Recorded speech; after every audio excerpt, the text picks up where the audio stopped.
Assalamualaikum warahmatullahi wabarakatuh. Jumpa di Serba-Serbi Pendidikan Channel.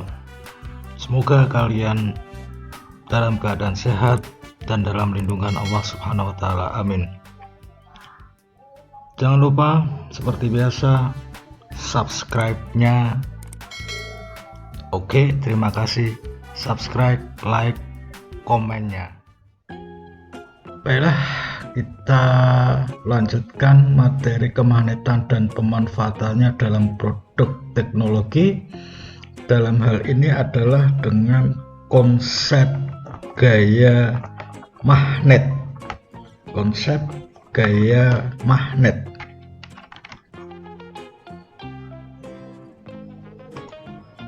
Teori dasar kemagnetan. Perkembangan peradaban manusia tidak terlepas dari penemuan magnet.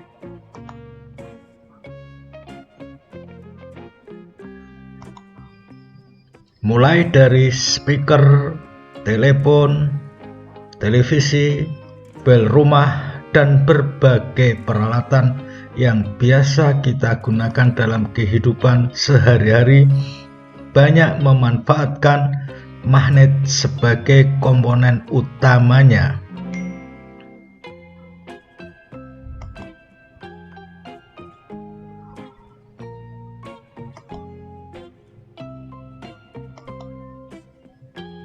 Konsep gaya magnet. Lebih dari 2000 tahun yang lalu, orang Yunani yang hidup di Magnesia, suatu daerah di Asia Kecil, menemukan batu yang istimewa.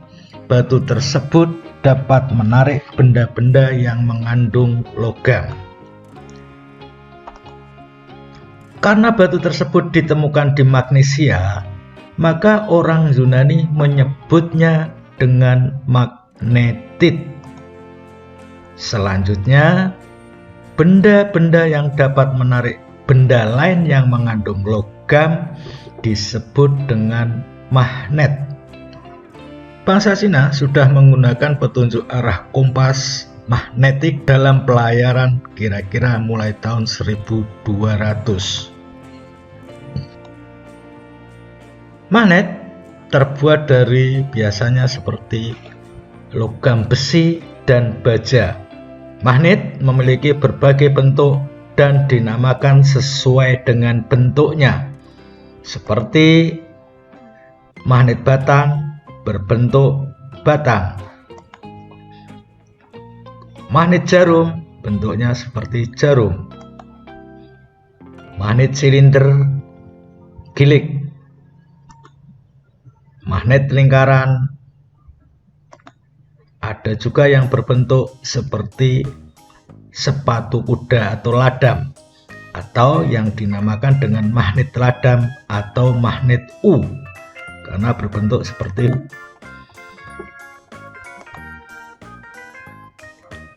Penentuan kutub magnet, terutama magnet batang, dapat dilakukan dengan percobaan sederhana, meletakkan magnet batang di atas gabus lalu diapungkan di permukaan air.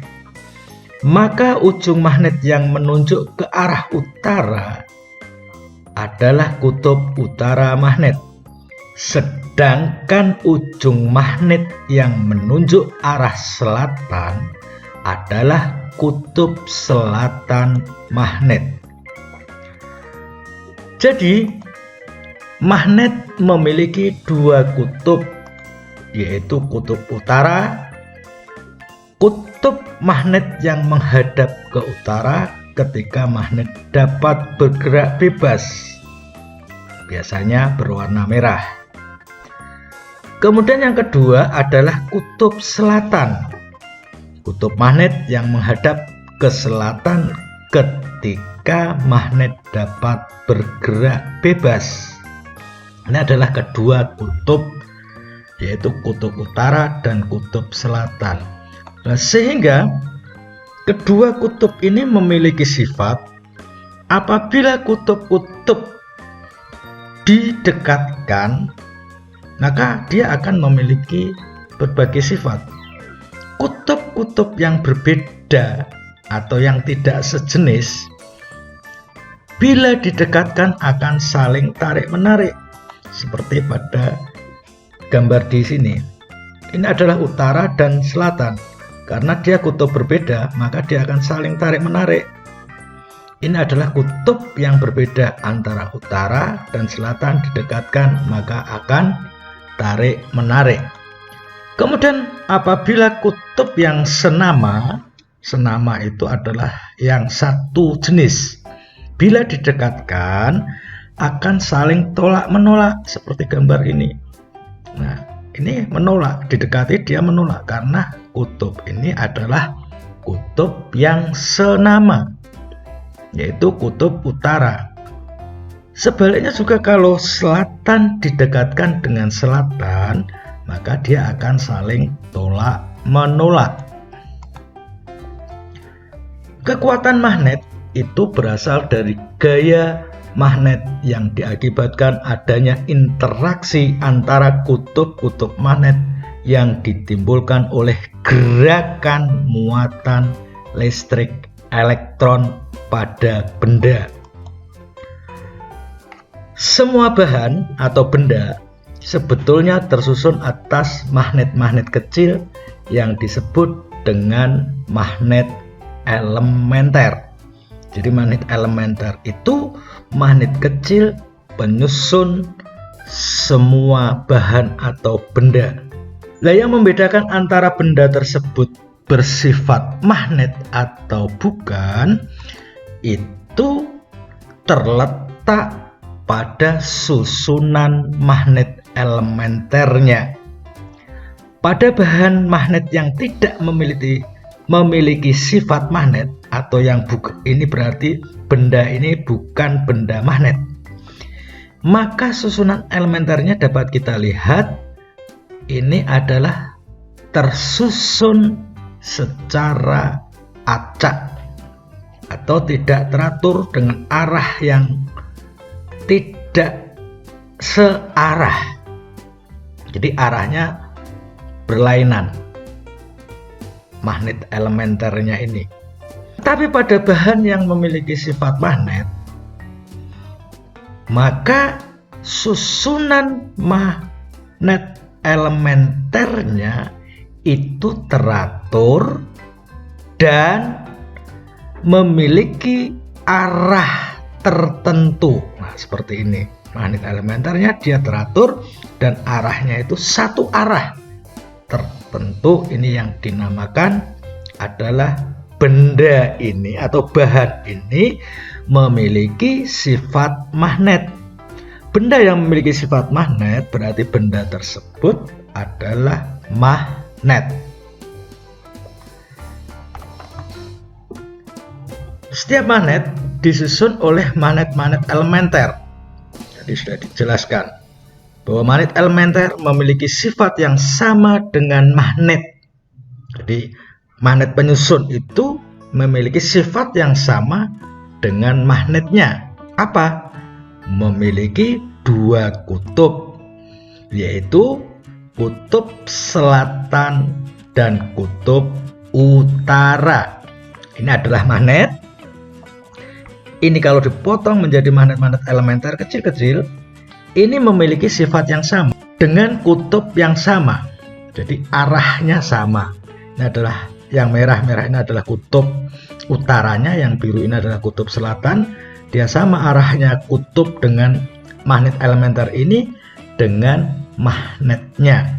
Ini kalau dipotong lagi, maka magnet potongan kecilnya ini dia akan memiliki sifat yang sama kutubnya dengan magnet yang dipotong tadi.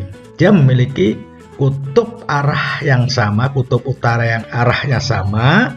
Selatan juga memiliki arah kutub yang sama. Ini adalah magnet-magnet elementer memiliki sifat sama dengan magnetnya. Kemudian bahan magnet berdasarkan sifat kemagnetannya, bahan atau benda itu digolongkan menjadi bahan magnetik dan bahan non magnetik. Jadi ada dua bahan, yaitu bahan magnetik dan bahan non-magnetik. Bahan magnetik itu apa? Bahan magnetik itu bahan yang dapat ditarik oleh magnet, seperti nikel, besi, baja, tembaga. Ini adalah golongan bahan magnetik. Jadi bahan atau benda yang dapat ditarik oleh magnet itu dinamakan bahan magnetik. Sedangkan bahan non-magnetik itu bahan yang tidak dapat ditarik oleh magnet, seperti botol plastik, kemudian penghapus yang terbuat dari gabus, kemudian kayu, kemudian kain, baik kain sarung, kain baju. Ini adalah benda-benda yang tergolong ke dalam bahan non-magnetik. Sedangkan yang nikel, besi, baja, tembaga ini adalah bahan termasuk bahan magnetik. Kemudian pengelompokan benda magnetik. Benda magnetik itu digolongkan menjadi feromagnetik, paramagnetik, dan diamagnetik.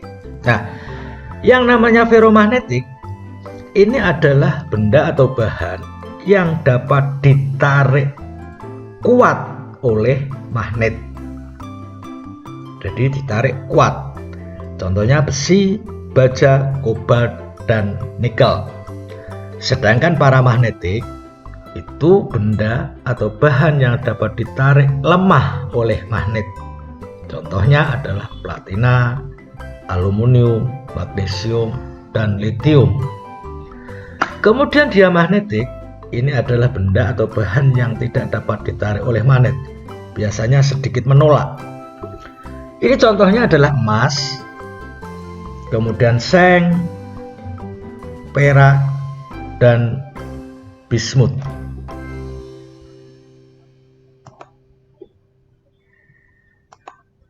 Cara membuat magnet itu yang pertama adalah dengan menggosok. Menggosok bahan magnet dengan magnet tetap ini akan menyebabkan magnet elementer yang tersusun tidak teratur seperti gambar ini itu akan menjadi teratur dengan arah tertentu, sehingga bahan ini akan menjadi magnet. Sedangkan kutub magnet yang dihasilkan paling ujung ini itu akan selalu berlawanan dengan kutub magnet yang menggosoknya. Tadi magnetnya itu digosok dengan kutub biru, yaitu kutub selatan, maka benda atau bahan yang digosok ini adalah ujungnya ini adalah kutub yang berlawanan. Kalau tadi selatan berarti ini adalah kutub utara. Ini dengan cara menggosok, dan menggosoknya tadi harus searah, tidak boleh bolak-balik. Kenapa demikian? Karena kita akan mengatur susunan dari magnet elementernya. Kalau bolak-balik nanti magnet elementernya tidak bisa tersusun satu arah. Ini alasannya kenapa menggosok bahan dengan magnet tetap itu harus searah. Kemudian yang kedua adalah dengan cara induksi. Induksi itu apa? Induksi itu adalah mempengaruhi.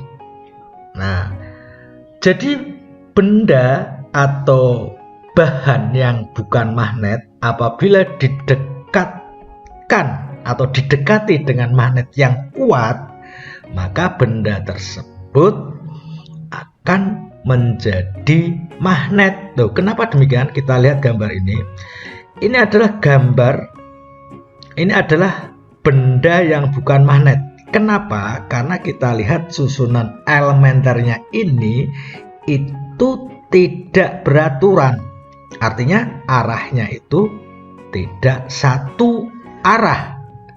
Kemudian kalau kita tarikkan ke paku-paku kecil ini, maka dia tidak akan menempel. Kenapa? Karena di dalamnya ini magnet elementernya itu tidak satu arah. Kemudian kalau apabila kita dekatkan dengan magnet yang kuat, maka susunan magnet elementernya itu akan dipengaruhi oleh magnet kuat ini. Karena ini adalah kutub selatan yang dibuat ujung yang didekatkan dengan ujung benda ini, maka dia akan menarik arah kutub utara ke arah kutub selatan ini. Maka ujung benda ini akan berlawanan kutubnya ya. Ujung benda ini memiliki kutub yang berlawanan dengan kutub magnet yang kuat tadi. Berarti ujung benda ini memiliki kutub utara, sedangkan yang di bawah ini adalah kutub selatan. Nah, sama juga pada paku ini. Pada paku ini juga akan memiliki kutub yang sama. Pada ujung ini adalah utara, yang ini adalah selatan. Kemudian yang ini adalah ujung yang sini adalah utara, yang bawah ini selatan. Kemudian ini juga utara, ini selatan. Nah, demikian seterusnya. Ini adalah induksi, artinya dia akan terpengaruh atau dipengaruhi oleh magnet tetap. Bahan tersebut itu akan dipengaruhi. Ini. Nah, ini biasanya kita menggunakan besi atau baja. Itu adalah bahannya. Ini besi. Kemudian yang ketiga itu dengan cara menggunakan arus listrik searah atau yang dinamakan elektromagnetik. Jadi besi atau baja seperti gambar di sini, ini adalah besi ya, dililiti oleh satu kawat penghantar lilitan. Kemudian diberi arus listrik yang searah. Ini jangan yang arus bolak-balik. Ini arusnya adalah searah atau DC. Seperti batu baterai, aki, itu adalah arus listrik yang searah ya. Listriknya listrik searah. Nah, ini apabila besi ini kumparannya itu dialiri oleh arus listrik, maka dia akan dapat menarik logam yang di sini adalah dicontohkan adalah penjepit kertas atau klip. Itu apabila diberikan arus listrik, sehingga besi ini mengandung sifat magnet. Kenapa demikian? Karena aliran listrik searah ini menyebabkan magnet elementer yang terdapat di dalam besi ini itu akan tersusun, teratur, dan mengarah pada satu arah, sehingga besi atau baja akan memiliki sifat kemagnetan. Kalau baja dan besi memiliki sifat kemagnetan, maka besi atau baja sudah menjadi magnet. Kemudian karena kita bisa membuat magnet, maka juga bisa menghilangkan sifat kemagnetan suatu bahan. Jadi bisa kita hilangkan. Lah, pada prinsipnya menghilangkan sifat kemagnetan bahan itu adalah dengan cara mengacak arah magnet elementernya. Jadi diacak susunannya, tidak teratur lagi. Nah, itu dengan cara yang pertama itu dipukul. Jadi magnetnya ini dipukul-pukul. Nah, dengan dipukul maka dia arah magnet elementernya itu akan berantakan atau tersusun acak. Kemudian yang kedua dibakar. Dengan dibakar ini juga dia akan magnet elementernya akan susunannya teracak. Kemudian yang ketiga itu dialiri listrik bolak-balik atau dengan sumber tegangan AC. Nah, sumber tegangan AC itu apa?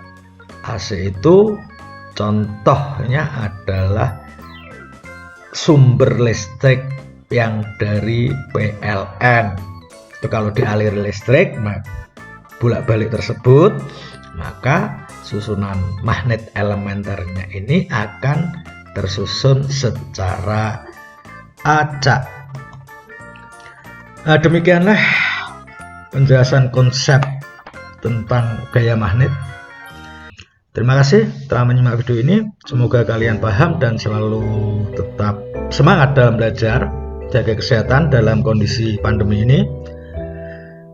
Dan yang terpenting adalah jangan lupa subscribe, like, komen, dan share video ini ke media sosial kalian. Assalamualaikum warahmatullahi wabarakatuh.